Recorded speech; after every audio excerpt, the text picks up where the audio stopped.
नमस्कार।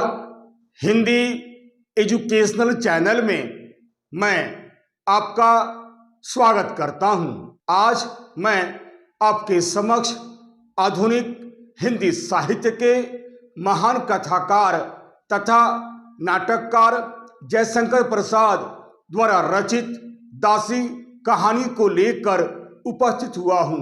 एक वीडियो के रूप में मैंने इस कहानी को 3 भागों में बांटा है।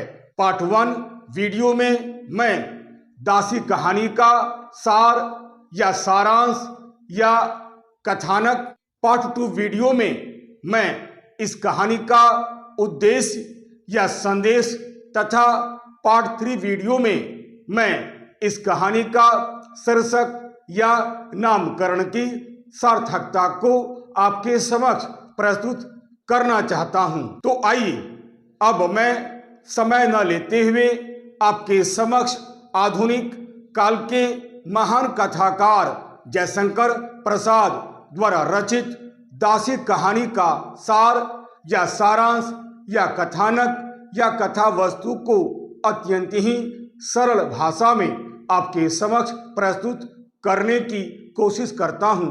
इसे आप ध्यान देकर सुनिएगा। जयशंकर प्रसाद द्वारा रचित दासी कहानी का सार या सारांश या कथानक या कथा वस्तु। आइए कहानी का सार बतलाने से पहले मैं आपको यह बतला दूं कि इस कहानी में कुल कितने पात्र हैं तथा वे कौन कौन हैं और वे किस भूमिका में हैं, क्योंकि यह कहानी थोड़ी सी कठिन है। जब तक आप इस कहानी को 2-4 बार नहीं पढ़िएगा तब तक कहानी का सार या सारांश आपको समझ में नहीं आएगा। इसीलिए कहानी का सार या सारांश को अत्यंत ही सरल बनाने के लिए सबसे पहले मैंने आपको पात्रों के बारे में जानकारी देना जरूरी समझा है। आइए अब मैं इस कहानी के जो पात्र हैं उसके बारे में जानकारी दे देता हूं। कहानी के पात्र बदराज। बदराज एक सूरवीर जाट है। वह भारत में अपनी प्रेमिका इरावती को छोड़कर गजनी के सुल्तान मसऊद की तुर्क सेना में धन कमाने के लिए भर्ती हो जाता है। राजा तिलक एक हिंदू है। वह भी भारत में अपनी एकमात्र बहन इरावती को छोड़कर गजनी के सुल्तान मसऊद की तुर्क सेना में धन कमाने के लिए भर्ती हो जाता है। वह सुल्तान मसऊद का विश्वस्त कर्मचारी है। अहमद नियाल्तगीन एक सेनापति है। वह फिरोजा नामक एक दासी से बहुत प्रेम करता है। सुल्तान मसऊद ने अनेक देशों को लूटा है तथा अनेक स्त्रियों को भी दासी बनाकर रखा है। सुल्तान मसऊद ने अहमद नियाल्तगीन को विजित प्रदेशों में से पंजाब को उसका शासक बना दिया है। बदले में वह उससे धन भेजने के लिए कहता है। फिरोजा और इरावती जो इस कहानी की प्रमुख नारी पात्र है, ये दोनों दासियां हैं जो सुल्तान मसऊद की लूट में शामिल है। आइए पात्रों का संक्षिप्त परिचय देने के बाद मैं कहानी का सार अत्यंत ही सरल भाषा में आपको बतलाने की कोशिश करता हूं। कहानी का सार इस प्रकार है। आधुनिक हिंदी साहित्य के श्रेष्ठ कथाकारों में जयशंकर प्रसाद एक प्रतिभा संपन्न कथाकार हैं। ये सिर्फ उच्च कोटि के कथाकार ही नहीं हैं, बल्कि एक उच्च कोटि के कवि एवं नाटककार भी हैं। दासी इनकी एक बड़ी ही सुंदर कहानी है। यह कहानी इनकी राष्ट्रभक्ति का एक सुंदर उदाहरण है। यह कहानी राष्ट्र प्रेम से ओतप्रोत एक बड़ी ही सुंदर कहानी है। यही नहीं, यह एक ऐतिहासिक कहानी है। इस कहानी के माध्यम से कहानीकार ने जहां एक ओर भारतीय नारी जाति के गौरव और उसकी प्रतिष्ठा को दिखलाने का प्रयास किया है, वहीं दूसरी ओर इतिहास और कल्पना का सुंदर समन्वय भी प्रस्तुत किया है। इस कहानी के माध्यम से कहानीकार ने यह बतलाया है कि व्यक्तिगत प्रेम से बढ़कर देश प्रेम होता है, भावना से बड़ा कर्तव्य होता है। दासी एक बहुत ही मर्मस्पर्शी कहानी है। व्यक्तिगत संघर्ष ही इस कहानी का मुख्य आधार है, जो इस कहानी की एक बहुत बड़ी विशेषता है। इस कहानी में कहानीकार ने मध्य युग के प्रारंभिक काल के इतिहास को एवं उस समय की घटनाओं को बड़े ही सुंदर ढंग से दर्शाने का प्रयास किया है। वास्तव में यह कहानी उन दिनों की कहानी है जब हमारे देश में तुर्कों ने आक्रमण किया था। तुर्कों के आक्रमण का प्रमुख कारण जहां एक ओर भारतवर्ष को लूटना था, वहीं दूसरी ओर नौकरी का प्रलोभन देकर राज्य का विस्तार तथा इस्लाम धर्म का प्रचार प्रसार करना था, ताकि कोई भी भारतीय राजा इनके विरुद्ध खड़ा ना हो सके। इस कहानी में दो प्रमुख नारी पात्र हैं, फिरोजा और इरावती। बलराज एक हिंदू जाट है। बलराज इस कहानी का नायक है। बलराज एक ऐसा हिंदू जाट है, यानी बलराज एक ऐसा युवक है जो अधिक से अधिक धन कमाने तथा धनवान बनने की तीव्र इच्छा रखने के कारण वह अपनी वाग्दत्ता पत्नी इरावती को भारत में ही छोड़कर तुर्कों यानी मुसलमानों की सेना में भर्ती हो जाता है तथा महमूद गजनी के पुत्र एवं सुल्तान मसऊद के साथ मध्य एशिया के युद्धों में भाग लेना शुरू कर देता है और उसकी वाग्दत्ता पत्नी इरावती भारत में ही रह जाती है। धनवान बनने तथा उच्च पद प्राप्त करने की तीव्र अभिलाषा रखने के कारण वह धीरे धीरे सब कुछ भूल जाता है और अपने काम में पूरी तरह से व्यस्त हो जाता है। वह यह भी भूल जाता है कि हिंदुस्तान में उसकी एक प्रेमिका है जो बेसब्री से आज भी उसका इंतजार कर रही है। दुर्भाग्यवश एक दिन कुछ तुर्क इरावती को बंदी बना लेते हैं और एक गुलाम के रूप में भेड़ बकरियों की तरह काशी के एक सेठ जौहरी के हाथों बेच देते हैं। इरावती एक दासी बनकर दासी धर्म का पालन करते हुए अपने स्वामी की सेवा करने लगती है। दूसरी ओर सिल्जुकों से बुरी तरह पराजित होने के कारण सुल्तान मसऊद तुर्कों और हिंदुओं को यानी दोनों को ही सेना की नौकरी से बाहर निकाल देता है। धन कमाकर हिंदुस्तान लौटने तथा अपनी प्रेमिका इरावती से विवाह करने का स्वप्न इस तरह भंग हो जाता है। अपनी वाग्दत्ता पत्नी के साथ घर बसाने का सपना धूमिल हो जाता है। कुछ लोग इस अपमान से आहत होकर आत्महत्या कर लेते हैं। लज्जा के कारण बलराज भी आत्महत्या करने की कोशिश करता है, परंतु फिरोजा नाम की एक तुर्क युवती जो युद्ध में लूटी गई एक दासी है, उसे आत्महत्या करने से रोकती है और हिंदुस्तान जाने तथा अपनी प्रेमिका इरावती को ढूंढने की सलाह देती है। वह बलराज से कहती है कि इस प्रकार जीवन समाप्त करना एक तरह से कायरता है। मरना है तो वह हिंदुस्तान में जाकर अपनी प्रेमिका इरावती के साथ जीवन बिताते हुए मरे। फिरोजा अहमद नियाल्तगीन से प्रेम करती है।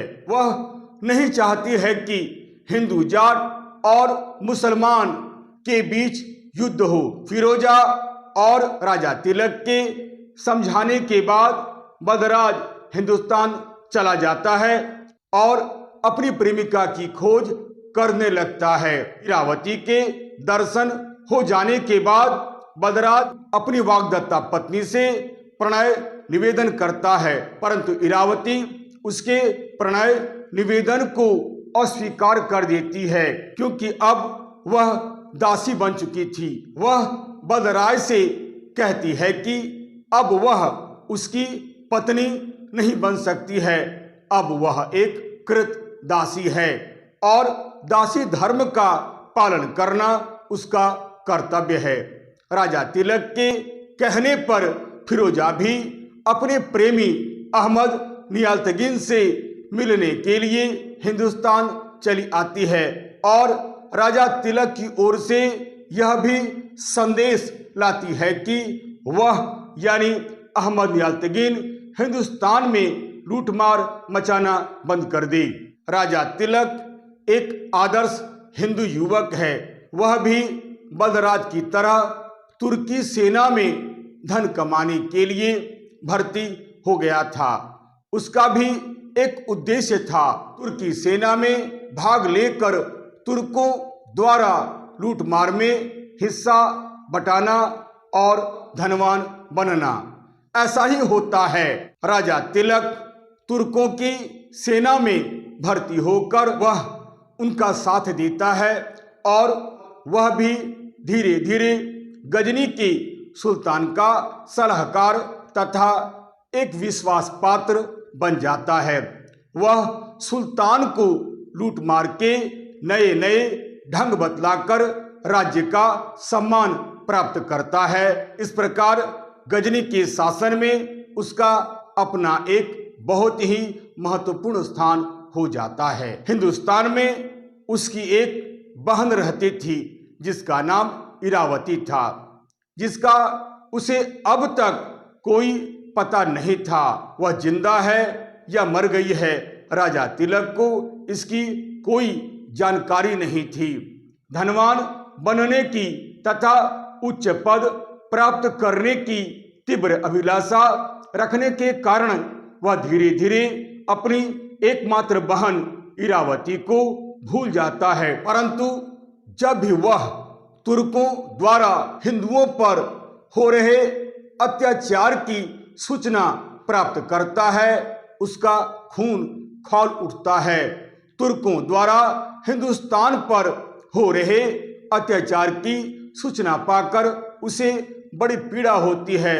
वह अहमद नियाल्तगीन को सुल्तान की ओर से अनेक संदेश भिजवाता है। वह बार बार सुल्तान की ओर से सूचना भिजवाता है कि नियाल्तगीन हिंदुस्तान में रहकर अत्याचार लूटपाट मचाना बंद कर दे तथा गजनी को खजाना भेजे, परंतु वह उसकी बात नहीं मानता है। खजाना भेजना धीरे धीरे बंद कर देता है। हिंदुस्तान जाने के पूर्व अहमद नियाल्तगीन ने अपने मित्र राजा तिलक से यह वादा किया था कि वह हिंदुस्तान जाते ही फिरोजा के बदले 1000 सोने के सिक्के भेज देगा और जब भी फिरोजा हिंदुस्तान आना चाहे वह इन सिक्कों को लेकर उसे भेज दे। अहमद नियाल्तगीन राजा तिलक का मित्र था। अहमद नियाल्तगीन ने मोहरे तो नहीं भेजी, लेकिन राजा तिलक ने फिरोजा को हिंदुस्तान अवश्य भेज दिया। अपने मित्र होने का फर्ज निभाया। फिरोजा अहमद नियाज़ुद्दीन से बहुत प्रेम करती थी। अहमद नियाज़ुद्दीन ने भी पंजाब का शासक बनने के बाद फिरोजा को एक तरह से भुला दिया था। फिरोजा भले ही एक दासी थी, परंतु उसके मन में समस्त मानव जाति के प्रति भलाई की भावना थी, कल्याण की भावना थी। अकारण हिंदुओं पर होने वाले अत्याचार तथा लूट की बातें सुनकर उसे बड़ी पीड़ा होती थी। वह भी हिंदुस्तान आकर अहमद नियाज़ुद्दीन से मिलकर सलाह देना चाहती थी कि वह हिंदुओं पर हो रहे अत्याचार को बंद कर दे, वह हिंदुस्तान में रहकर लूटमार न मचाए तथा गजनी को राष्ट्रीय आय का कुछ धन भेजे। राजा तिलक एक आदर्श हिंदू था। वह फिरोजा को अपनी बहन के समान मानता था। वह भी यही चाहता था कि अहमद नियाज़ुद्दीन अकारण ही भारत की निरीह जनता पर अत्याचार करना बंद कर दे, उनका धन न लूटे और वहां की स्त्रियों के सम्मान के साथ न खेले। इसी उद्देश्य से वह अहमद नियाज़ुद्दीन की प्रेमिका तथा गुलाम फिरोजा को भारत भेज देता है ताकि समय मिलने पर वह उसे समझा सके। बलराज हिंदुस्तान लौटकर अपनी मातृभूमि को तुर्कों से मुक्त करना चाहता है। वह सर्वप्रथम राजा तिलक की सहायता से हिंदुस्तान लौटकर सर्वप्रथम अपनी वाग्दत्ता पत्नी इरावती को कलंकित होने पर भी समझा बुझाकर स्वीकार कर लेता है। तत्पश्चात वह पंजाब के शासक नियाज़ुद्दीन के अत्याचारों को रोकने के लिए एक मजबूत सेना का संगठन करता है। वह जाटों का सरदार भी बन जाता है। वह कई बार अहमद नियाज़ुद्दीन द्वारा हो रहे अत्याचारों से उनकी रक्षा करता है। काशी जो धनी व्यापारियों की एक नगरी थी, वहां भी एक छोटी सी बात को लेकर लूटपाट शुरू हो जाता है। अहमद नियाज़ुद्दीन एक सेठ की हत्या करना चाहता है, परंतु ऐन मौके पर बलराज पहुंचकर उनकी रक्षा करता है। यही नहीं, बलराज कई बार नियाज़ुद्दीन को प्रजा को लूटने, स्त्रियों का अपहरण करने तथा नगरों को लूटने से मना करता है। वह अहमद नियाज़ुद्दीन को बहुत समझाता है, परंतु जब वह नहीं मानता है तो उसे बहुत दुख होता है और क्रोध भी आता है।